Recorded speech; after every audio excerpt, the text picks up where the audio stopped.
Hey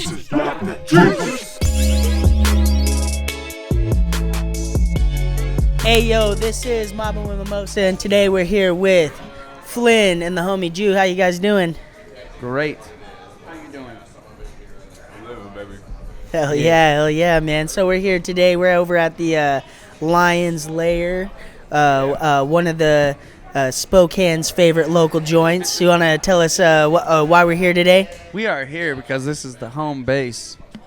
It goes back what, 5 years? 5, 6 years?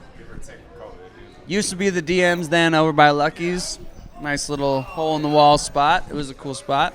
We kind of talked about that. Yeah, you were saying it was like a spot like underneath the pin and shit like that. Bottom of the staircase joint. Yeah. Harry Potter. It was like a really skinny fun bar that we had a lot of fun nights. And then she bought this spot, and we've been coming here ever since, and Hell this is yeah, where you no, can find us. I can definitely say, like, after, like, events and stuff like that, over at, like, the Big Dipper, fucking other places and shit, Knitting Factory, whatever, I always see you guys over here, like, after hours, at night, fucking chilling, the after party. Because this is the Coyote Ugly of this town, bro. That's why. Yeah, I mean, I guess worth to mention, was the little birthplace of our old hip-hop showcase, KTB, K-Town, baby, in case you forgot. Oh, okay. So, you guys ended up, like, just making this, like, a hangout spot, or did you guys end up, like, knowing, like, the people who worked here and stuff like that? We've known the owner of the bar for a good little amount of time, and when they moved to this bar, we did, like, a monthly, like, hip-hop showcase for, like, up-and-coming artists in town. Yeah. So, like, less of an open mic, more of a, like, come show your ass a little bit type deal. So we did that for a while, and really up until COVID. But that, we all know what COVID did to the world. Yo, man, seriously, fucking. Anyway, we started a hip hop show here. That's what it was. Word. Well, long that's what's story up. short. So what do you guys drinking on when you guys come to the Lions Lair? What's the best things to eat around here? They don't sell it no more. We found that out. My shit, I told you, the chicken and waffles. Seasonal. The chicken. No, I don't even know if it's fucking seasonal. he's like, I'm not even gonna beat around the bush. I'm pissed. Lions Lair, bring back your chicken and waffles. It's a fan favorite. Candace. We know, you know, and don't even bring it back. Just if you know, you know. Like don't even bring it if back. you know to order it, when Flynn comes around, make sure there's an order of chicken and waffles waiting for him. That too.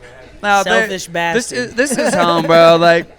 Long story short, this is home. You'll catch us handing out drinks, mopping the floor every once in a while. Like, this is the spot. We do some hip hop here. Yeah, like you're real humble about it. Yeah, like I mean, yeah, we ain't gonna get too deep into it. This is the spot. I got you. So, I wanted to touch base a little bit. So, tell us about like growing up in Spokane and like what it is like before doing the music. Okay, so.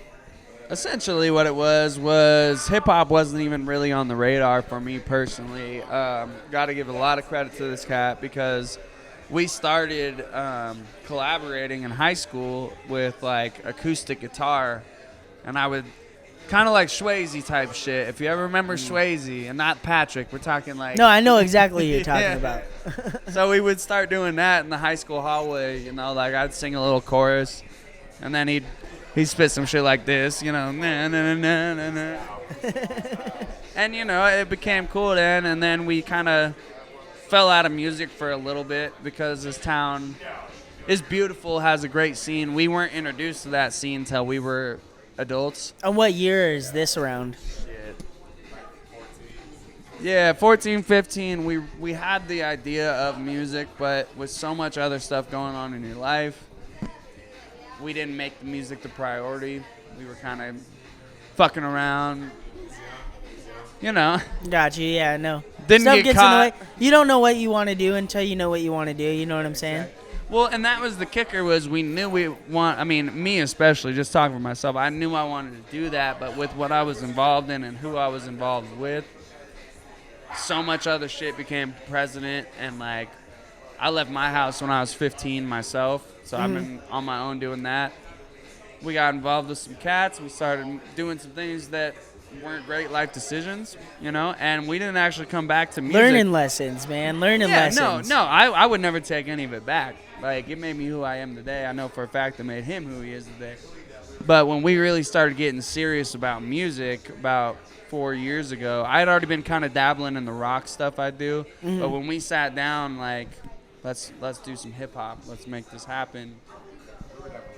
It was a life-changing moment. And so, like, were you, like, jumping into the hip-hop stuff as you were, like, kind of dabbling with your shit with Free the Gesture and everything like that? Or is that kind of when you, like, realized, like, hey, I'm more than just, you know, the bass player on... My music shit started, I was actually a front man in a metal band. Oh, okay. What was the name of that joint? It was called The Sinner Saint. You never heard of it because we never released anything. Got you. But I spent 3 years of my life I was the youngest guy in this group by like 10 years.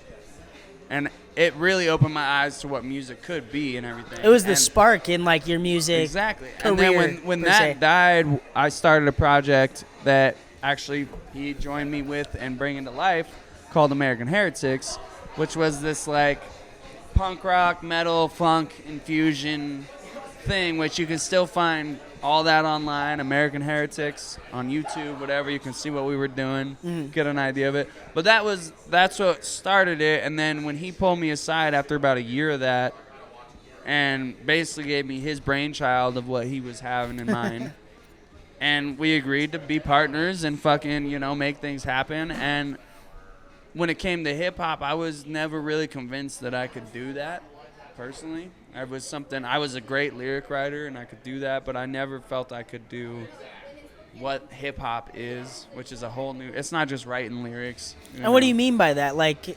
I mean, delivery. I mean, like...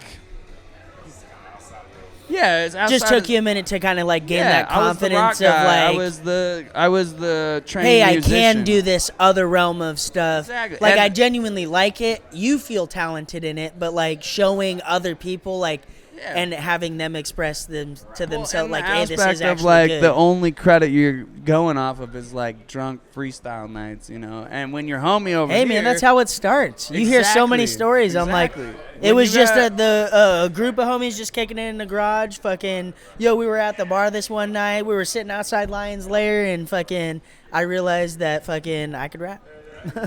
I mean, it really came down to us being in those ciphers and him actually looking at me and being like, no, you can actually do this, you know, like it.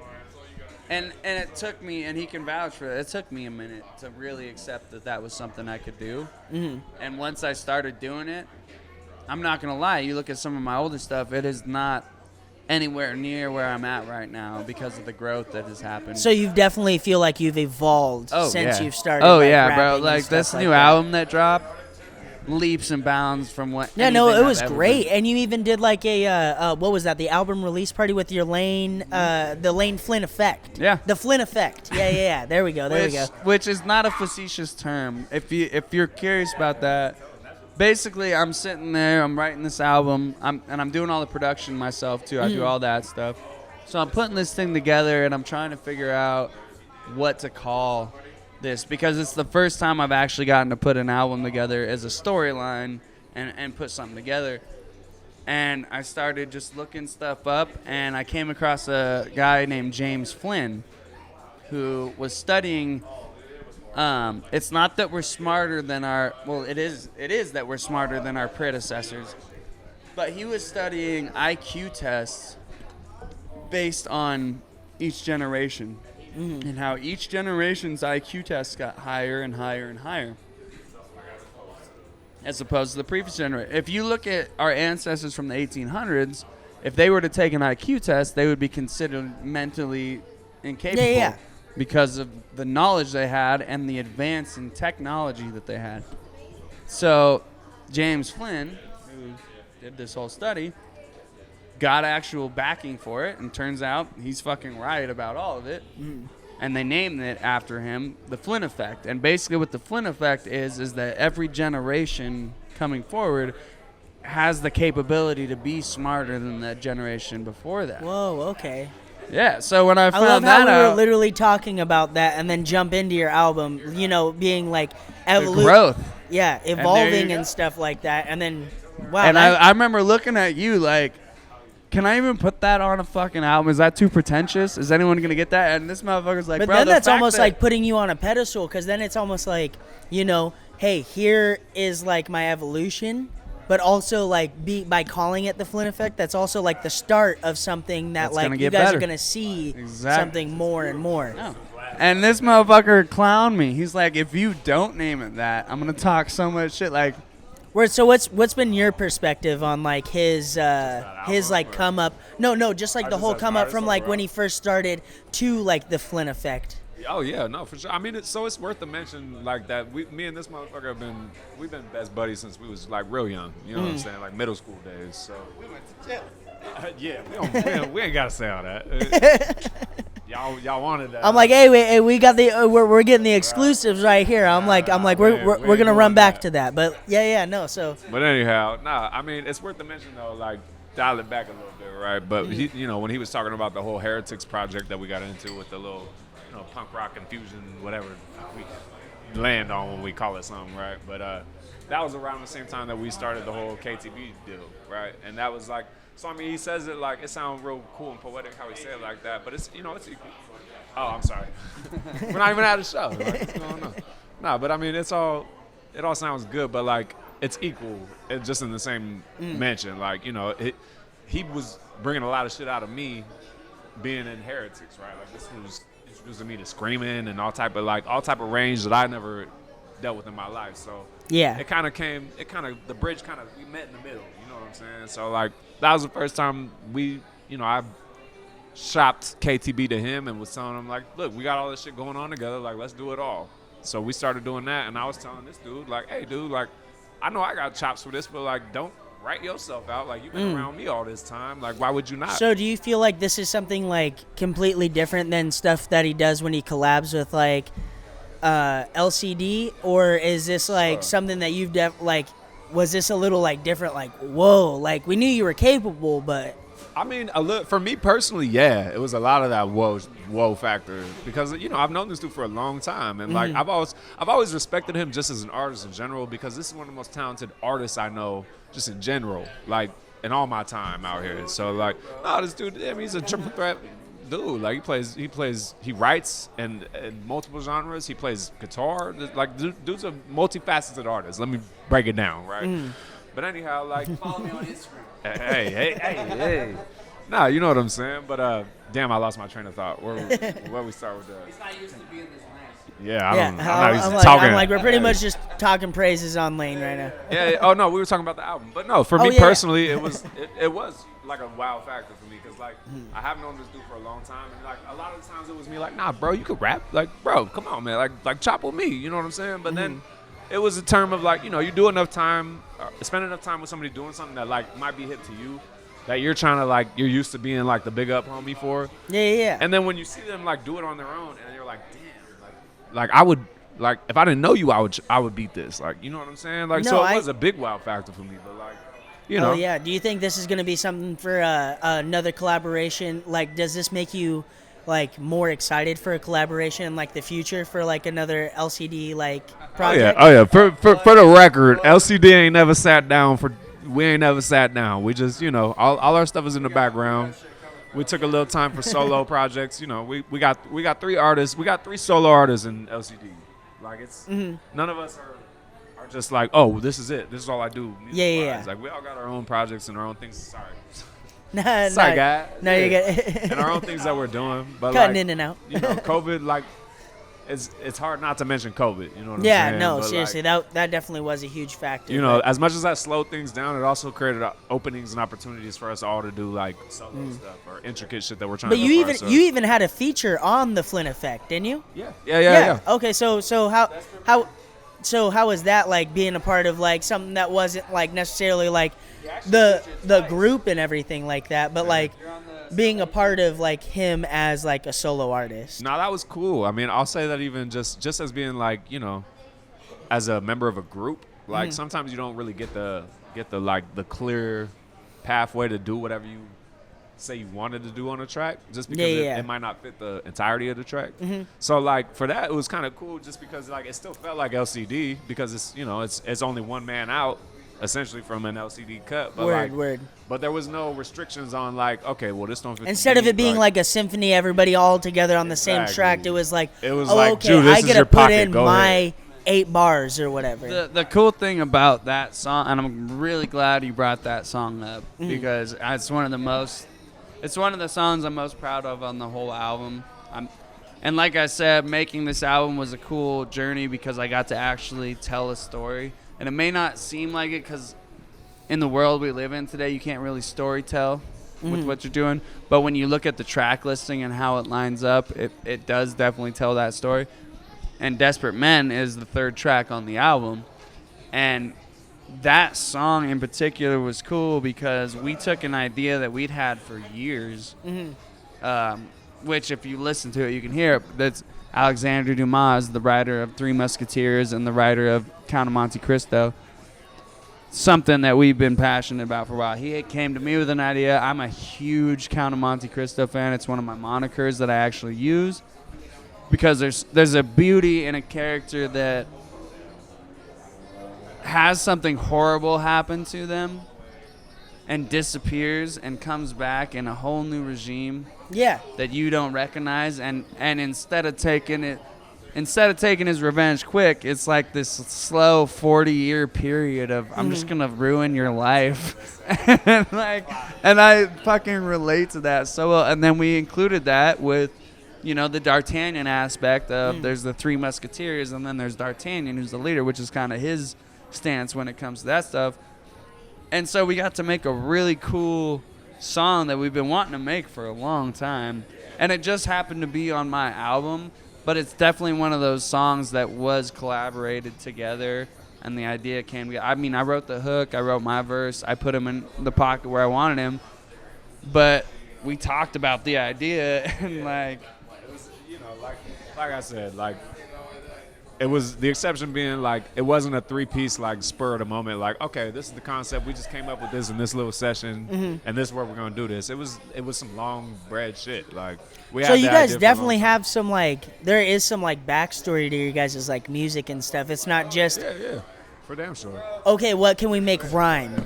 What can we make rhyme and Me what can and- we make me and sound this good? There's actually motherfucker- like a point, there's some backstory, there's actually like real life with some symbolics in there. we have had so many nights of getting just fucked up and ending up back at my apartment or back at his mom's house or something, and sitting there for like 2 hours, and one of us is like, yo, I got this concept, I got this idea, like, what do you think about it? And that's kind of the best part about what we're doing now, is we're taking things from like 6-7 years ago and giving them the life and the idea of like, oh, we can do this, especially with the work we've put in the last 3-4 years, that not just together but separately too. You know, like, you put in all this work, and like you're saying, a lot of my work goes into the rock stuff that I'm doing, but like he said, I brought him into that rock stuff too, in an element he's never been in.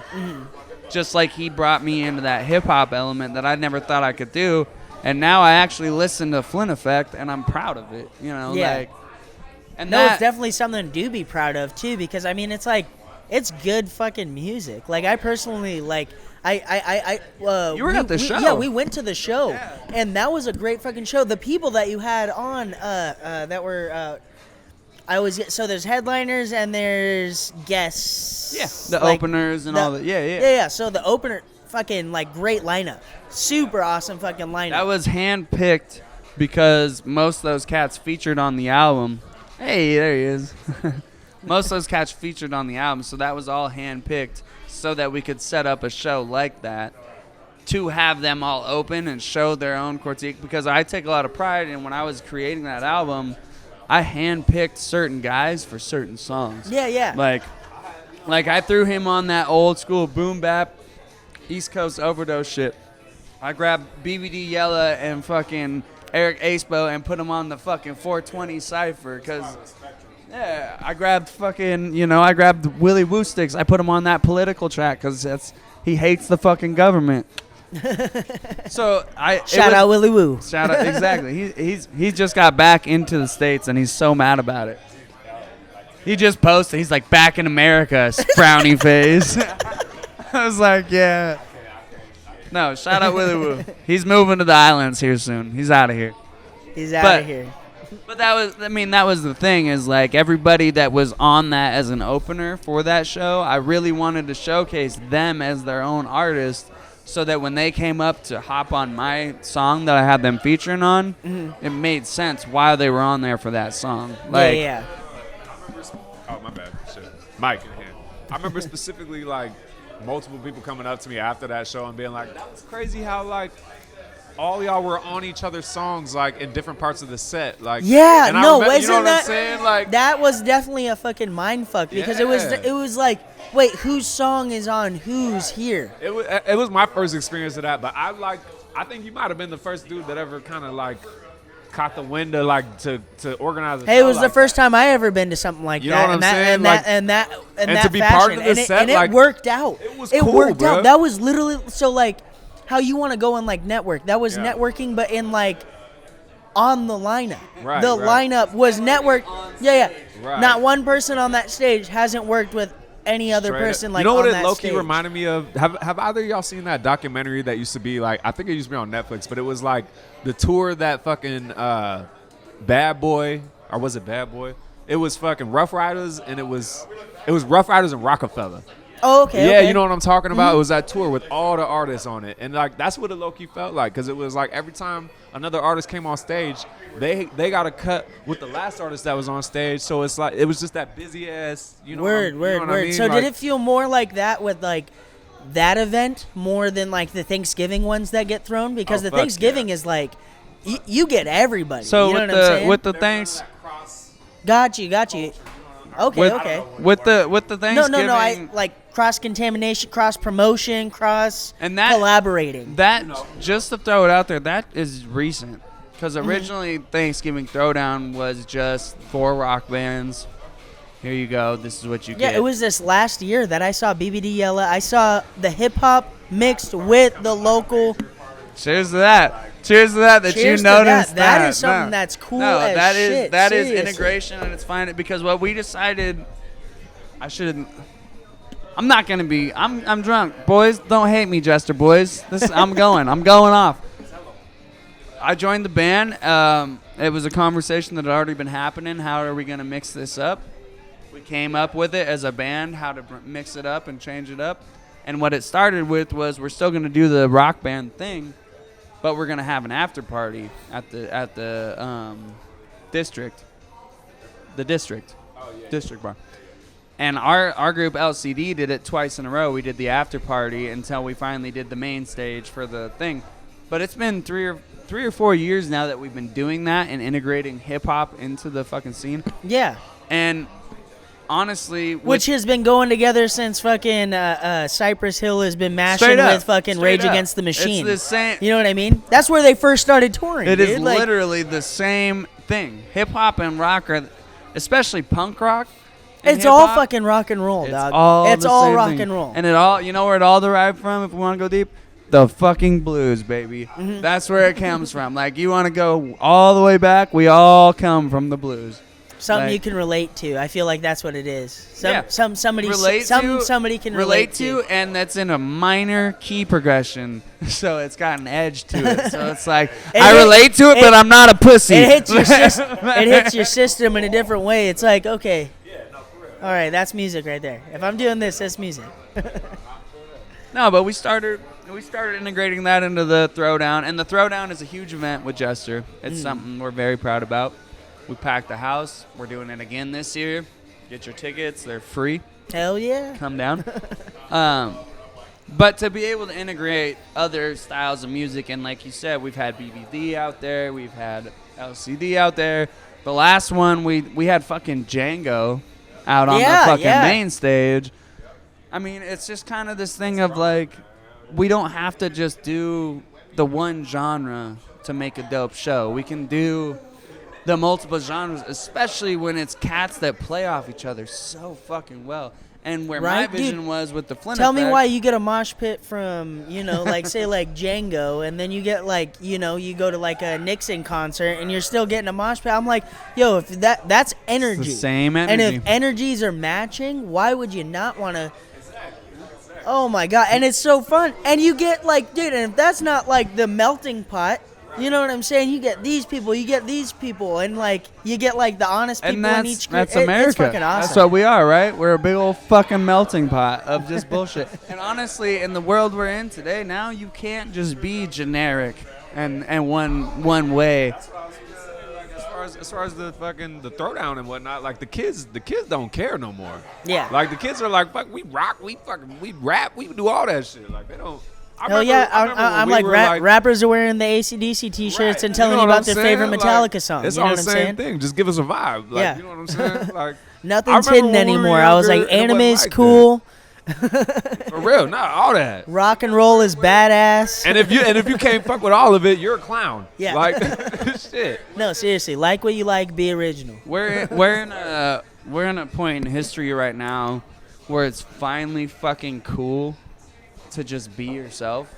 And for years, Word, yeah, no, I can for agree with that. years, for years, you see it in fucking movies or shows or whatever. Of like, oh, you want to get the girl, just be yourself. And it's the after school special, and he gets the girl because he's himself. And we've been plugged that for years, and it's never been real. Yeah. It's never been real. And now we're in this generation where it's like, oh, you're different? That's fucking dope. That's Snapbacks cool. and tattoos is not all that it is anymore. The problem with that is that's my whole style, bro. Like, that's all I got. He said, don't take that away from me, though. That's all I can do. Like, That will be in style to the end of days. Well, okay. yeah, man. Well, what artists out here are you, like, supporting and stuff? Like who are you listening to? when it comes to local cats, Yeah, top 5. Eric Acebo. Eric Okay, Acebo from you're- ECCB. Or You're I'm sorry, putting me CCB. on right now. You're CCB. putting me on right now. You know CCB. You know Eric Do I? Acebo. Do I? I was like, You do. put He me was on. at my show. He opened up for me. He was he does a lot of the crowd and CCB Okay, crew. maybe I did. Yeah. There was an art. There was an artist that I was definitely. There was a couple people that I've never heard of before. So yeah. He's fucking on This is the fire. first. There's a cat out here. He's not claiming out here, but he lives out here. But he's from I think SoCal. Poet. Poet's fucking fire. I got something coming with him. Sorry, I got the hiccups.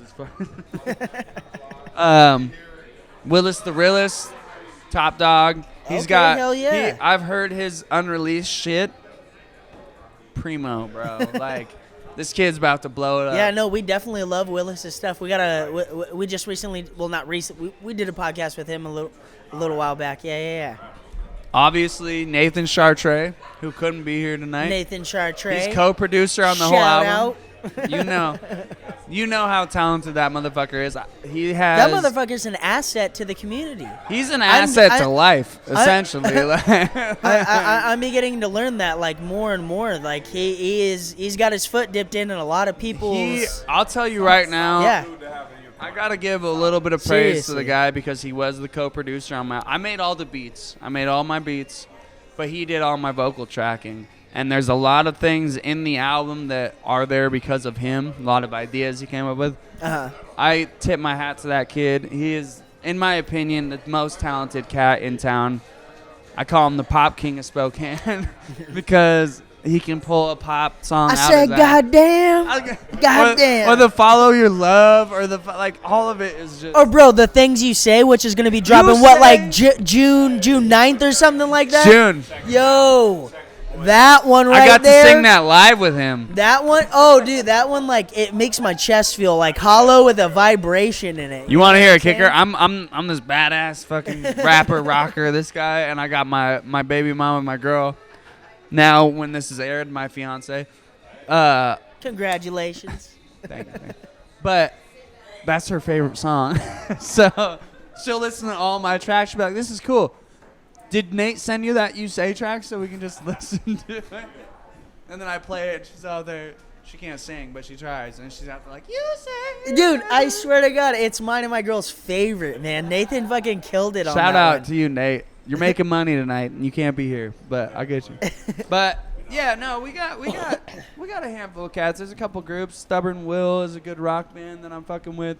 I mean, without plugging everybody on the album, obviously, everybody's there for a reason. You know, you got fucking BB on there. I fuck with him. Crazy, I fuck with him. We kind of fuck with a little bit of everybody, but at the same time, like everybody's doing their shit, you know, and like we're not. I hate to say it like this, but once you start actually making moves and making waves and doing that, like you start thinking of yourself different. Like I'm not the consumer anymore. You know what I'm saying? I'm the artist, and I'm not trying to target any other artists around town. I don't care if I'm another artist's favorite thing. Yeah. My target is the people that are out there trying to have a good time and listen to the music and just enjoy it. And I think that's what the consensus is with artists around town. So, yeah, you have your artists you support and you like, but, like, I'm my own fucking artist. He's his own fucking artist. But we're out here doing our own fucking thing, bro. Yeah. You got some stuff going on. You got your priorities and everything like that. You're worried about the people liking the next joint that's coming out. Make sure that they're listening to it. Exactly. And that comes with no hate whatsoever. It's Word, yeah. We're in the same business, bro. Like, you know, like, yeah, I fuck with him, but like, I listen to my own shit. Hey, man, you're one of the first, man. I swear to God, when I ask some people, I'm like, hey, so what do you bump of like your own? And I don't know. Yeah. Here's some mainstream. You know. We all listen to mainstream. That's why it's in the stream. Like, we all are there. But, like, we take our hats off to cats that we work with and whatnot. But at the same time, like, I make music I want to fucking hear. Like, and the other thing is I don't listen to anybody else that tells me it's trash. Because, like, okay, cool. I'm still going to do it. There's something in me, you know. I can't, even if it was trash, I wouldn't be able to stop. Yeah. And that's what sets the difference, in my opinion. I don't affiliate with people that don't feel that way. Like, I don't affiliate with someone that's like, bro, I don't know why, and I hate that I have to do this, but I have to do this. Like, I don't even want to be at this studio session right now, but I do, and I need to, or else I'm going to be pissed all week because I wasn't. You know what I'm saying? It's like, damn, dog, this isn't in your fucking fibers right now to be here. Exactly. and people look at cats like me and you like crazy like that, you know. People are like, ugh. Hey, man, you got a passion. You got fucking, you know what you want. That's the word, passion. That's what it is. Passion. Well, you got anything coming out here soon for the people? You got anything to get the people excited about? 2 new singles. No release date yet. One is almost done. The other one will be close. We're gonna go listen to that beat here soon. Oh, hell yeah. But yeah, big things coming. This guy's got some shit coming too. I'll let him talk about it real quick.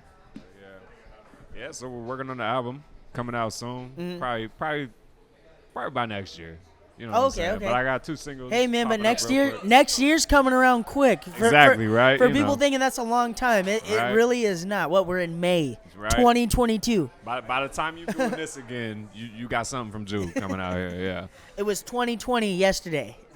Right? For fact. But, that. And I got 2 singles dropping here in the next month or 2. So, that's all we giving y'all. Okay, yeah, man. Oh, okay.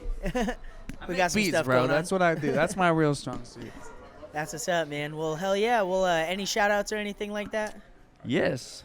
Shout out to my fiance when she's watching this, because we're going to be engaged.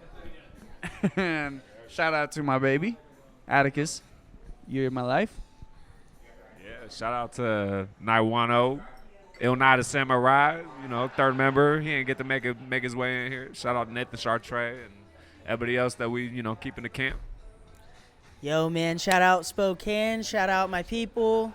Yes. No more Moses with Manor. Cheers.